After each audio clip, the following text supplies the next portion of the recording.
Welcome to the Real News Network. I'm Paul Jay in Baltimore, and welcome to Reality Asserts Itself on the Real News.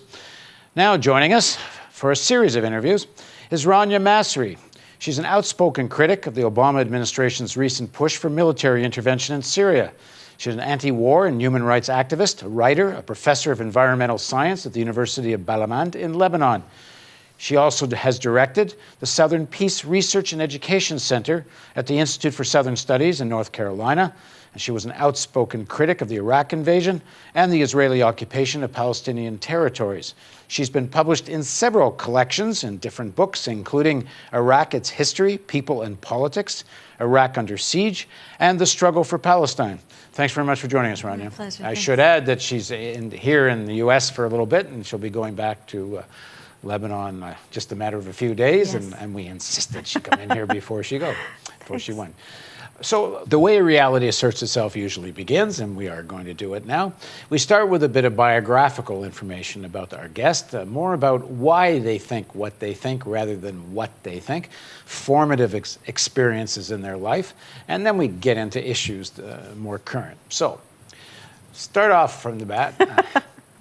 You're born in Beirut, is that Yes, correct? But you actually grew up in Bahrain. Yes, that's correct. So until you were 14. So in terms of growing up in Bahrain, give us a sense of how that helped to form your view of the world, and especially politically. I'm not sure that particularly those 14 years helped, form my view of the world as much as growing up already as an outsider. Although I was an Arab growing up in an Arab country, it was very clear to me by my neighborhood and by my own family that I was not Bahraini. I was not from the Gulf, and we did not belong there. And why was your family there? Typical Lebanese family, there for work, So with the idea, of course, when my father married my mother, that they would leave Lebanon just for 5 years. And they left in 1967 and haven't been back since. So 5 years tends to extend, as is typical with immigrant families, Now, how aware were you of the politics of Bahrain? A monarchy, a majority Shia population that felt not represented by the monarchy. I guess nothing like the level of struggle that we've seen recently, but certainly some signs of it. I mean, as a child, I wasn't that aware of that. But what I was aware was the prevalence of the Bahraini intelligence. And they were everywhere. I mean, every beggar literally was an intelligence agent. And so we would typically laugh when we'd pass a beggar who smelled, who had Chanel perfume or poison perfume on. You could see, wait, hold on, you're not even doing a good job of pretending to be poor. Literally, every beggar was intelligence.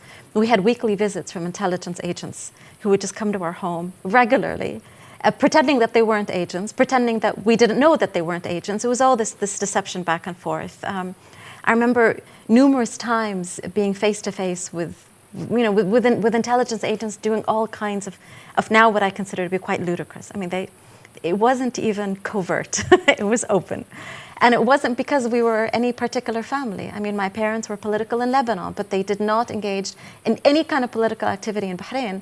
But nevertheless, we were under surveillance, as I think a lot of people in Bahrain were under surveillance. So I was aware of that, very consciously. How aware were you of your father's politics? And kind of give us now we talked a little bit beforehand, and it's kind of complicated, actually. But give us a sense of the milieu that you grew up with, because he was a political being, your father, or is. Well, I mean, my father, became political. He joined the Syrian National Social Party in Lebanon when he was very young. My mother also joined young. Both sides of my family were members of the party. They were no longer active when they left Lebanon. But I grew up with the ideology of the party akin to how a Christian grows up with Jesus Christ in the family. That it was the upbringing. So it's strong. It was strong, very definitely. This was the ideology that we were raised with as a family. I'm sure 99.9% of our audience has no idea what that ideology was. Yeah. Well, they kind of, I think, understood that, but they don't know what the Syrian National Party, what it believes. Yeah. So give us a quick take. Three basic aspects. They believe very much in separation of religion from government, very much in a private religious adherence. And my family took that to an extreme, which is if you were to walk into our home, you would have no idea what faiths my parents believed in. If you were to ask me, I wouldn't tell you. I was raised that was a very personal question, and you would not be able to get an answer out of it. I mean, whether they were Christian or Muslim? Or Muslim, or Jewish, or Druze, or whatever, or atheist, it was irrelevant.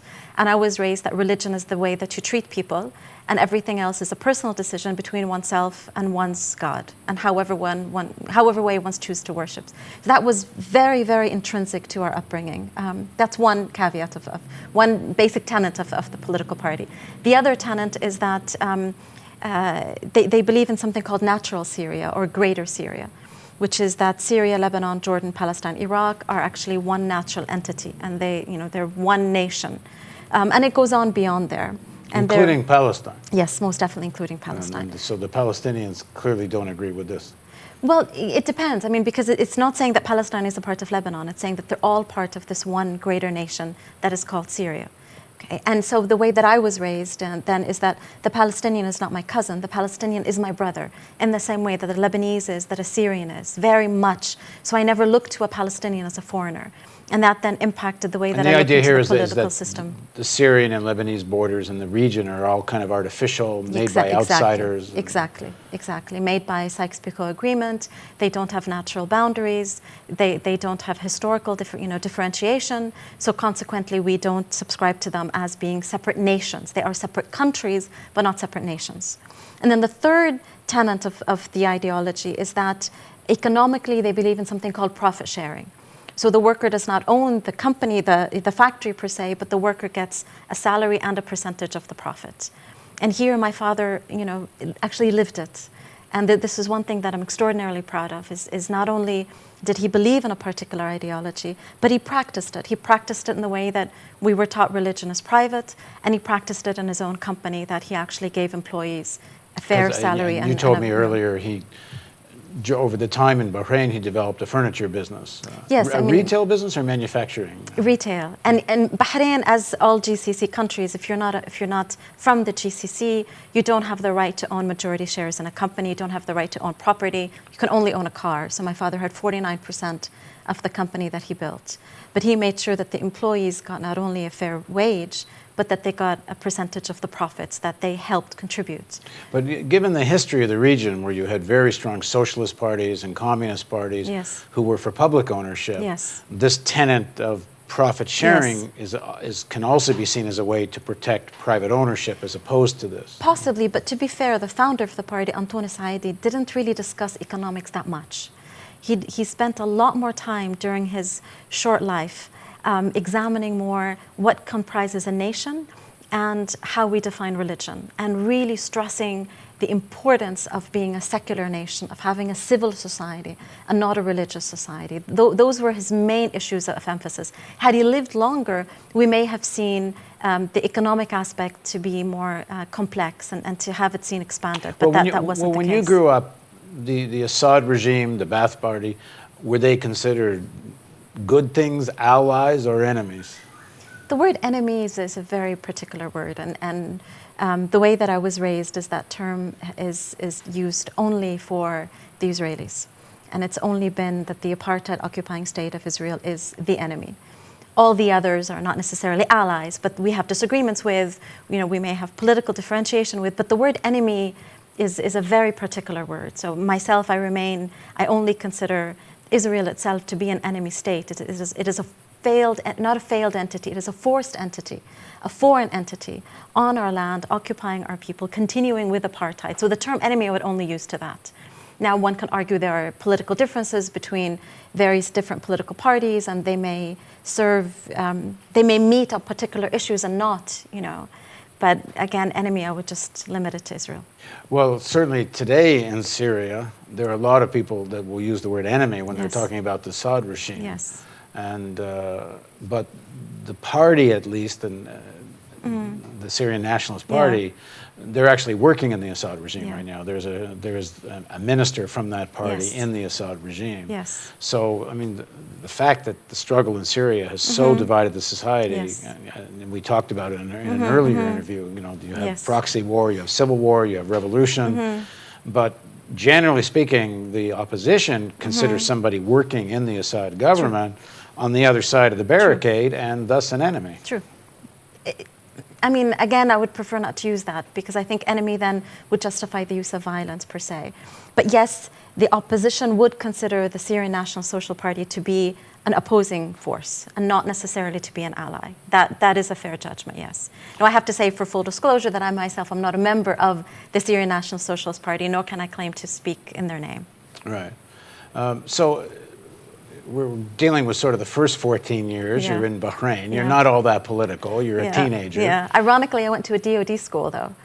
I went to a private school run by the U.S. Department of Defense. So we had an American flag, we had Girl Scouts, we had an American military base right next door. You know, typical DoD school. That was my upbringing. Well, when does you describe the only state that you would call an enemy state is the Israeli state? Is this something you're aware of? All my life. Well, then you're going to a school with a flag of the country that is Yes. making this Yes. state more or less and possible. that was very clear also that, you know, I am going to an American school. It was at that time the private school that a lot of immigrants would send their children to. So it was just a natural choice by my family. And I was very aware that the United States, yes, is the main supporter of Israel, and Israel is the enemy. And so there was that. Most definitely there was that growing up. But what we noticed also, I mean, what I noticed very much is that I was a product of globalization before globalization was a term. And again, nothing about this is unique or exceptional. You know, growing up in Bahrain, growing up with American music, American culture, an American school, American literature. So part of me was American before I even moved to the States.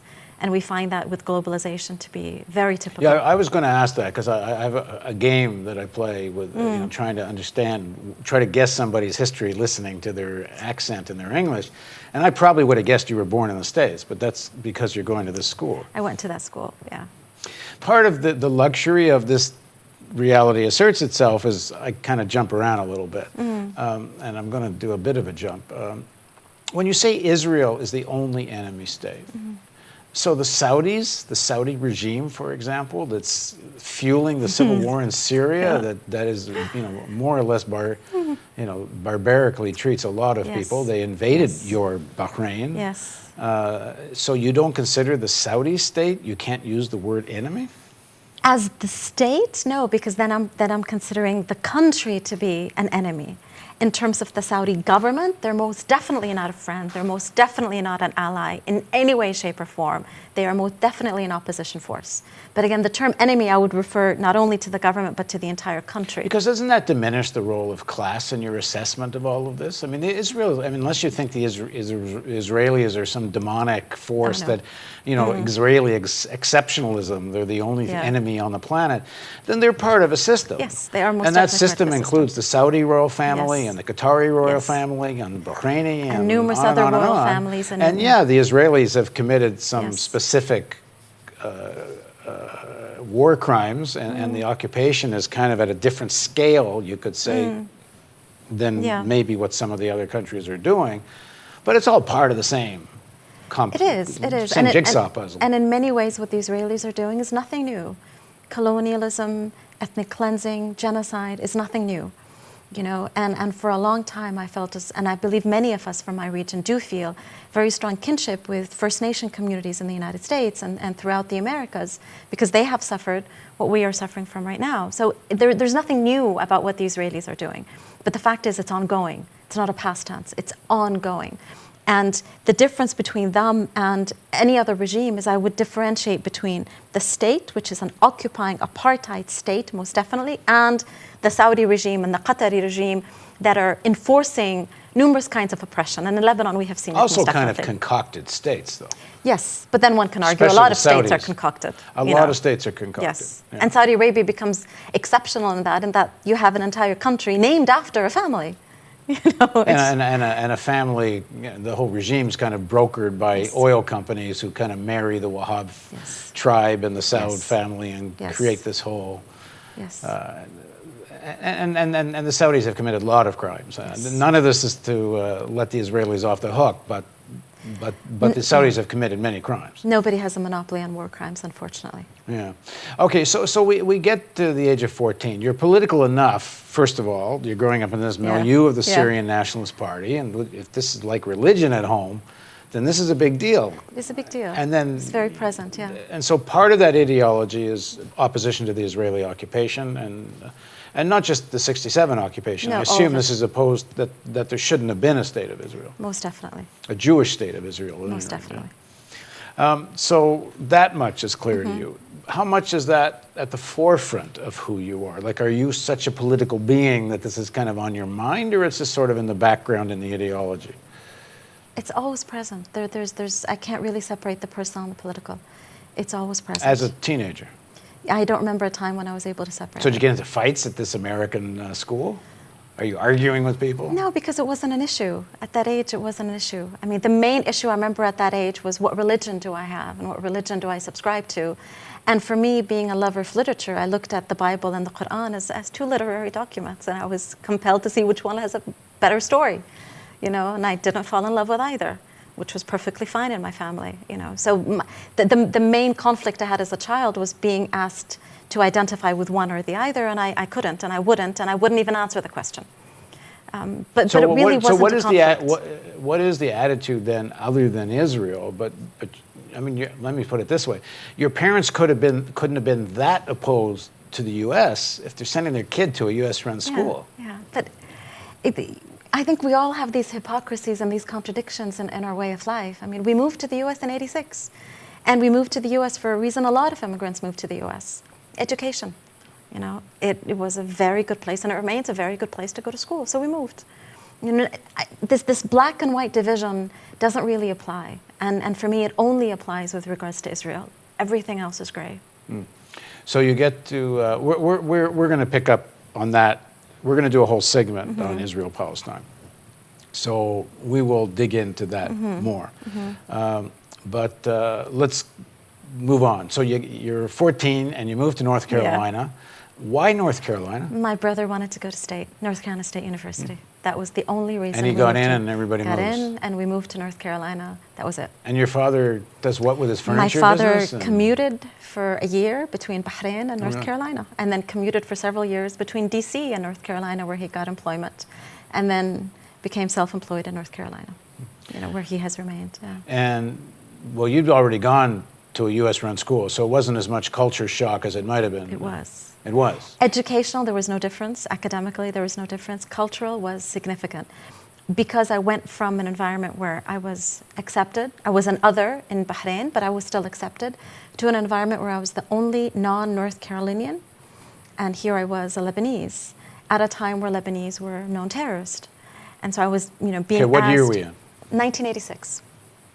So the common thing in the high school was, you're an Arab, you're a terrorist, where's your guns? And this was before there were school massacres, and the only way I could deal with this constant harassment was to tell them, yes, I do have guns, and if you upset me one more time, I will bring them. And I had never seen a gun in my life. I mean, I come from as close to a pacifist family as I can, but then they left me alone. So at least I was free of harassment in high school. If you'd done that after 9/11, you probably would have been in Guantanamo or something. Yes, with language like that. Yes. So what is the next big, you could say, marker in your life for when you really start? I mean, you're really politically active now. You speak about things. What's the sort of thing that galvanized you? Well, I mean, I was active during my college years on Palestinian issues, as so many other Arabs are. But the defining point for me was freshman year when the Iraqi army went into Kuwait, and I felt my life just stopped. Because then that became the all-encompassing issue. How to stop the war, how to, So we're talking 2002, 2003? No, we're talking 1990. Oh, you're talking right the at first Gulf War. The first Gulf War in August 1990, when the Iraqi army went into Kuwait. That was the first big shock for me, emotionally, politically. And then it became so much of my life a few years, actually 4 or 5 years later, when I became more aware of the sanctions. And when I read a report published by the United Nations that was saying approximately 5,000 children were dying every month in Iraq because of sanctions. And there weren't that many people crying out. And I decided I had to put, during that youth, the teenage years, and were the times of melodrama. So it was either or, and there was not that much gray in my life. So I decided Iraq had to be my focus, and it had to be my prime area of activism, because I felt that there were not enough people speaking out. And before I knew it, it took up 60 to 80% of my life. So you go to this American-run school in Bahrain. Then you continue your high school and university education in the United States. Normally, people get Americanized. And, you know, as much as the Syrian National Party might have been your religion in growing up in your family, there's a religion here called Americanism. And most immigrants, it doesn't take too long before they, you know, drink the American Kool-Aid, and generation after generation, it gets even more. Did you get Americanized, and that you become such an activist opposed to U.S. foreign policy? How do those things relate to each other? Well, I think it depends what we mean by Americanized. In many ways, I think I was Americanized before I came to the States, because, you know, I grew up loving country music, and I grew up loving English literature and being more proficient in the English language than I am in the Arabic language. So in many ways, I had already drunk from the American cup before arriving. And it was in the US, actually, that I learned how to organize, and I learned what it means to work with others, what it means to move from identity politics to issue politics. I learned that in the US. So I am extraordinarily grateful to North Carolina and to the South in general and to the United States for giving me hope in political activism, hope in social justice activism, introducing me to numerous socialist thoughts. That is the Americanized that I took. So I didn't take this idea of an American dream with a white picket fence and 2 dogs. Yeah, you've written somewhere that your guide for Americanism, if you will, was Howard Zinn. Howard Zinn, most definitely, yes. Which is a sort of the progressive vision of American history. Yep, but he didn't just guide me in terms of progressive vision of American history. He guided me in terms of a progressive vision of history in general, and how we can look back and obtain hope, rather than to look back and feel defeated and feel broken. And we have enough evidence on both sides. You know, I can look back and say we've just had centuries of oppression, be it political, economic, environmental, and feel really broken, and many days I do. But I can also look back and say, but human struggle has continues, and there have been pockets of hope and pockets of uprising. Even when they failed, the mere aspect that people can stand up and say something and try to change is in and of itself hopeful. And that's the school that I get from Howard Zinn, that I'm extraordinarily grateful for him for that. Okay, great. So we're going to continue our series of interviews with Rania. Please join us for the next segment of this series on Reality Asserts Itself on the Real News Network.